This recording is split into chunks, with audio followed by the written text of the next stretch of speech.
This is the front left hand side forwardmost brake shoe. This is the part of the piston of the slave cylinder that moves in and out. This is the back of the bottom slave cylinder that doesn't move in and out. And that's where we're going to start.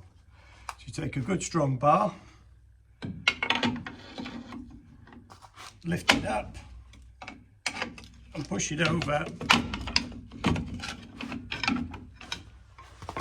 and that's it.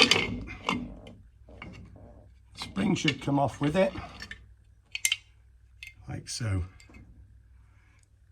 So to replace the spring, that long hook goes on the bar down there on the plate, and this hook goes into the biggest of those two holes, like that. To replace it, first of all, attach the spring to the bar again. Engage the top end into the piston, and then simply lift it up and lever it back in.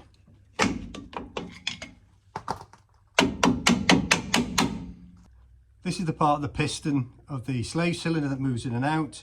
This is the back of the bottom slave cylinder that doesn't move in and out. And that's where we're going to start. So you take a good strong bar,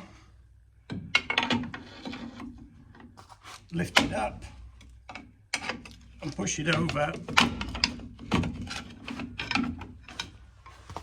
and that's it. Spring should come off with it, like so. So to replace the spring, that long hook goes on the bar down there on the plate, and this hook goes into the biggest of those two holes, like that. To replace it, first of all, attach the spring to the bar again. Engage the top end into the piston,